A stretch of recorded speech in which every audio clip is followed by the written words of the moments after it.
ఎవరు? ప్రార్థన చేయకుండా పడుకునేది ఎవరు?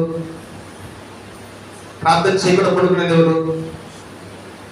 ఆత్మ లేనివాడు. ఎవరు? ఎవరండి? ప్రార్థన చేయకుండా పడుకునేది ఎవరు? చేయకుండా పడుకునేది ఎవరు? పరిశుద్ధాత్మ లేనివాడు. అన కదా.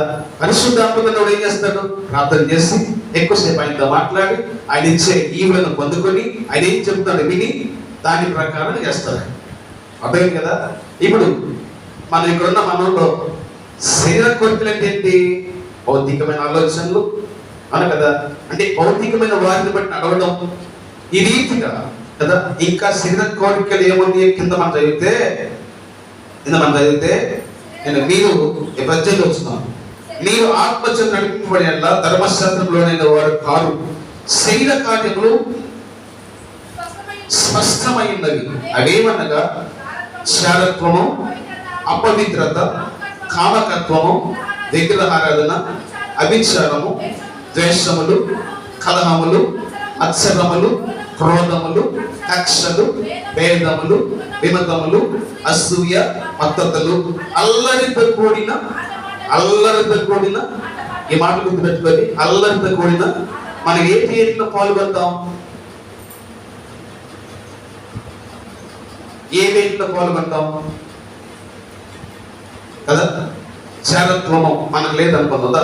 అపవిత్రత ఏంటది? అపవిత్రత ఒకటి ఖచ్చితంగా అపవిత్రత. కామకత్వము రహస్యకరముగా ఎవరినైనా సరే ఒక వ్యక్తిని కదా మోహపు చూపుతో చూస్తే, స్త్రీ అయినా పురుషుడైనా ఆమెతో వ్యభిచారం చేసినట్టు కదా. ఇది మన బైబిల్ చెప్పే సత్యం. అవునా? 3 కదా. విగ్రహారాధన, డబ్బు మన విగ్రహారాధన, బంగారం మన విగ్రహారాధన కదా. మనం అనుసరించే ప్రతిదీ విగ్రహారాధన. దాంట్లోనే మనం ఉన్నాం. గుర్తుపెట్టుకోండి. 4, 5 అభిచారము, 6 ద్వేషం. లేవా దేశాలు? లేవా? చెప్పండి. ద్వేషము, తర్వాత కలహము. ఇంట్లోనే కలహాలు ఉంటాయి. మగుడికి పెళ్ళానికి, పెళ్ళకి మగుడికి, మన కదా అత్త కోడలకి కలహాలు ఉంటాయి. మీరు ఒకసారి దీన్ని బాగా చదివి మత్సరము, క్రోధము, కక్షలు, భేదములు కదా, ఇంకా విమతములు, అసూయ, మత్తతలు, అల్లరితో కూడిన ఆటపడలు ఇంటి ఇంచుమించుగా 70% పాల్గొంటాం. చచ్చిపోతే పల్లెకి వెళ్తారు. ఎలా వెళ్తారు? చచ్చిపోతే పల్లెకానికి వెళ్తామా? చెప్పండి, వెళ్తారా? స్తోత్రం కలుగును గాక. ఇంచుమించుగా ఇక్కడ రాసిన వాటిలో 70% వాటిలో మనం పాల్గొంటాం కదంటారా. నీ మనసులో చెప్పోసారి, నీ మనసులో ఒకసారి కదా అనుకో. నీకు తెలుసు, ఇది చదువుతున్నప్పుడు నేను వేటిలో పాల్గొన్నానో నీకు తెలుసు. అని చెప్తామా? తప్పలి చెప్తారా? చెప్పదు.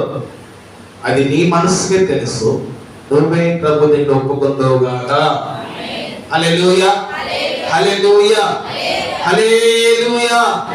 ఏమంట? అల్లరితో కూడిన ఆటపాటలు. క్రైస్తవులు ఎక్కడుంటారు తెలుసా? క్రైస్తవులు ఎక్కడుంటారు తెలుసా? ఇంటి దగ్గర ఉంటారు ఎక్కువ. ఎక్కడుంటారు? వీటి దగ్గర ఎక్కువ ఉంటారు. ఎక్కువ జాగ్రత్త. దేవుని నమ్మిన ప్రజలు, ఆయన ఒక్కసారి మనము రక్షణ పొందిన తర్వాత శరీర కార్యాల్లో సచ్చిన వారమైన మనం, శరీర కార్యాల్లో చచ్చిపోయిన వారు మనం. స్తోత్రం కలుగును గాక. అయితే ఇక్కడ ప్రభు చెప్పిన సత్యం ఏంటంటే నేను చెప్పినది ఏమన్నా ఆత్మ అనుసరించి నడుచుకొనుడి. అప్పుడు కిందన్న వాటిలో మీరు చెప్పండి. అమ్మకం పూర్తి అండి, నెరవేర్చము. అంతేనా? అంతే కదా. హల్లెలూయా, హల్లెలూయా, హల్లెలూయా. అందుకని ఆత్మ పరిశుద్ధాత్మ దేవుడు ఒక వ్యక్తిని, క్రైస్తవుల్ని రక్షణ పొందగానే ఇద్దరు వ్యక్తులు ఎదురెదురుగా ఉంటారు. మనం ఒకటి లోకం, ఒకటి సాతాను, ఇంకొకటి చెప్పండి పరిశుద్ధ. ఒకటి దురాత్మ, ఇంకొకటి పరిశుద్ధ. ఈ రెండింటి మధ్యలో పోరాటమే క్రైస్తవుల పోరాటం. దేవుని స్తోత్రం కలుగును గాక. అయిపోయిందా?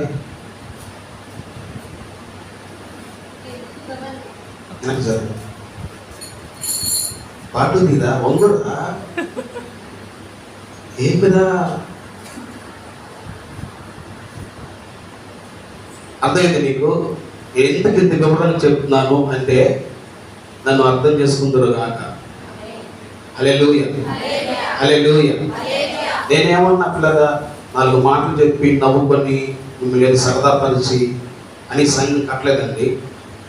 మనమందరం ప్రభు రాజ్యంకి వెళ్ళాలి. ఎక్కడికి వెళ్ళాలి? ప్రభు రాజ్యం దగ్గరికి వెళ్ళాలి. స్తోత్రం కలుగును గాక. ఈయన రక్షింపబడినవాడు. నేను రక్షింపబడినవాడిని. ఈయన పరిశుద్ధాత్మ దేవుడు, ఈయన దురాత్మ. ఉదాహరణ ఆయన కాదు, అదే కదా. నేను ఇద్దరి మధ్యలో ఉంటాను. ఈయన చెప్పేది ఏంటి? లోకం. నేను దేన్ని విడిచిపెట్టి వచ్చానో అది చేయమంటాడు ఈయన. ఈయన చెప్పేది ఏంటంటే, బాబు నువ్వు అది చేస్తే నువ్వు నాతో పాటు పరలోకానికి రావు. ఇప్పుడు నా భక్తి ఎలా ఉంటుంది తెలుసా? ఇటు వెళ్ళాలా. దీన్ని అంటారు పోరాటం అంటారు. ఏమంటారు? పోరాటం అంటారు దీన్ని. ఇప్పుడు ఎటు వెళ్ళాలి చెప్పండి. మీ కోణంలో ఎటు వెళ్ళాలి? ఈయనకి ఎన్ని హంగులు ఉన్నాయి అంటే, డబ్బు ఉంది, ఆస్తులు ఉన్నాయి, సంపదలు ఉన్నాయి, బంధువులు ఉన్నారు, స్నేహితులు ఉన్నారు. వీళ్ళతో నాకు ఫ్రెండ్షిప్ ఉంది, ఈయనతో నాకు ఏముంది? ఫ్రెండ్షిప్ ఉంది. ఇప్పుడు ఈ ఫ్రెండ్షిప్ అంత తొందరగా కట్ అవుద్దా? హలో, మోసపోవద్దు. దేవుడు ఎక్కిరించబడడు. అంత తేలిక రక్షణ పొందగల అంటే చెవులో కూలి పెట్టుకోవడానికి ఆయన మనలాంటోడు కాదు. క్షుణ్ణంగా పరిశీలిస్తున్న దేవుడు ఆయన. స్తోత్రం కలుగును గాక. హల్లెలూయా. ఇప్పుడు ఈయనకి ఈయన లోకం అనుకున్నాం కదా. ఈ లోకం అరే ఇలా ఆదివారం పెళ్ళికి పోవాలా, దినానికి పోవాలా, అవునా అంటారు కదా. అంటారంటారా? అసలు క్రైస్తవులు ఆదివారం ఫోటో పెట్టుకుంటారు. ఏదైనా ఎందుకు రక్షణ కావాలి? దేవుడు కదా కావాల్సింది. ఇది రియల్. క్రైస్తవులు ఆదివారాలు, పెళ్లిళ్ళు, తద్దినాలు పెట్టుకుంటే క్రైస్తవులు కాదు. క్రైస్తవులు దేవుని దాటులు వెళ్ళిపోతాం అంటే నువ్వు క్రైస్తవులు ఎలాగొడతారు? ఇది అంటారు, నువ్వు నాతో పాటు రాకపోతే నేను మీతో ఫ్రెండ్షిప్ చేయ. ఇప్పుడు మనకి ఎవరు కావాలి చెప్పాలి? ఎవరు కావాలి? నిజం చెప్పండి. మీరు అనుసరించే పద్ధతులు చెప్పండి. ఎవరు కావాలి నీకు? నేను కొత్తగా రక్షించబడిన తర్వాత ఒక ఆదివారం పోతే పోయిన ఏముందలే, వాక్యమే కదా, మనవాడే కదా అనుకుంటాం. ఇది సిల్లీ క్వశ్చన్, కానీ దేవుని దృష్టిలో సీరియస్ క్వశ్చన్. నువ్వు అనుకున్నట్లుగా దేవుడు లేడు. నువ్వు నేను అనుకుంటే అది పాపం కాదు అనుకుంటే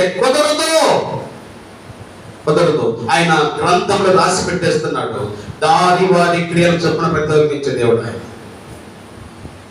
నేనేం చేస్తానంటే వీటితో పాటు నా బంధువులు కావాలి, స్నేహితులు కావాలి, లోపం కావాలి, అది ఒక్కరోజే కదా అనుకుందాం.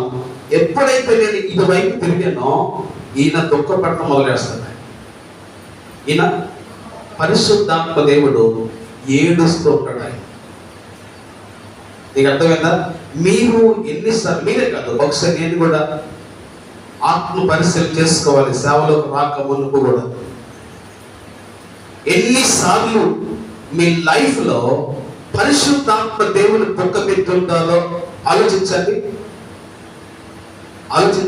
ఎన్నిసార్లు పరిశుద్ధాత్మ దేవుని పొక్క పెట్టుంటాం? ఎన్నిసార్లు? నిన్ను బట్టి పరిశుద్ధాత్మ దేవుడు ఎన్ని రోజులు ఏడ్చుంటారంటారు? ఎన్ని రోజులు చెప్పాలి? ఎన్ని రోజులు? లెక్కింపలేని రోజులు ఏడ్చుంటాడు ఆయన. ఎన్ని రోజులు? లెక్కింపలేనన్ని రోజులు ఏడ్చుంటాడు ఆయన. స్తోత్రం కలుగును గాక. హల్లెలూయా, హల్లెలూయా. తలకాయలు పైకి ఎత్తి నా ఇంటికి జాగ్రత్త వినండి. నాకు వినండి. నిన్ను బట్టి దేవుడు ఎన్ని రోజులు ఏడ్చాడో ఇంటికి వెళ్ళిన తర్వాత లెక్క పెట్టుకో. లెక్క తెలిస్తే ఒక్కసారి ప్రభు దగ్గర పాదాలు పెట్టుకుని ఏడు. అర్థమైంది కదా? లైఫ్ లో దేవుని పిల్లలు అనుకునే వారికి బైబిల్ ఇలా చెప్తుంది. నేను ఎప్పుడైతే ఈడు వైపు తిరిగానో మరి ఈయన ఎక్కడికి వెళ్తాడు? దుఃఖపడతాడు. ఈయన నన్ను వెంబడిస్తూనే ఉంటాడు, కానీ ఏడుస్తూ ఉంటాడు.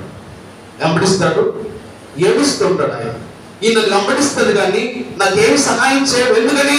నేను ఈయన సహాయం కోరాను కాబట్టి, ఈయన సహాయం కోరాను కాబట్టి, ఈయన కావాలి అనుకుని మరలా పోయిందని తెచ్చుకున్నాను కాబట్టి ఈయన ఏడుస్తాడు కానీ నీకేమి సహాయం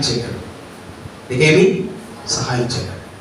గుర్తుపెట్టుకోండి ప్రియులారా, దేవుని బిడ్డలారా, సంసోనుకి సహాయం చేసిన వాడు వాస్తవమే కానీ సంసోను ఆయనకి పాపమో పుణ్యమో అన్న సంగతి తెలిసి పక్కనే పెడితే ఆయన నడిచే నడక చివరికి 2 కళ్ళు బిగించేసి ప్రతిఫలం ఇచ్చాడు దేవుడు ప్రతిఫలం ఇచ్చాడు. అదంటారా? ఆయన్ని గోత్రం చేశాడు, ప్రార్థన చేశాడు, గోత్రం తీర్చాడు, నీళ్ళు ఇచ్చాడు, సహాయం చేశాడు. ఎందుకు? సంసోనుతో పని ఉంది దేవుడికి. ఒకవేళ ఇంత పని లేకపోతే దేవుడు విడిచిపెట్టాడేమో. ఇంత పని లేకపోతే దేవుడు విడిచిపెట్టాడేమో.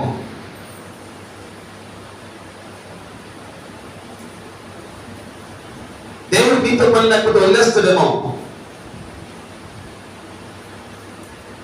ఆలోచించుకోండి. హల్లెలూయా, హల్లెలూయా. హృదయానికి పట్టిన గర్వాన్ని విడిచిపెట్టి ప్రభు దగ్గర కూర్చొని, నాయనా ఇన్ని రోజులు నేను ఏదో కదా భక్తి పర్వాలని నీతిమంతురాలని అనుకున్నాను కానీ కొన్ని రోజులు నీ పాద కూర్చుంటే నా బతికేదో నాకు అర్థం చెప్పువా అంటే నువ్వు చేసిన ప్రతి దాన్ని దేవుడు బయలుపరుస్తాడు. దేవుడు హల్లెలూయా.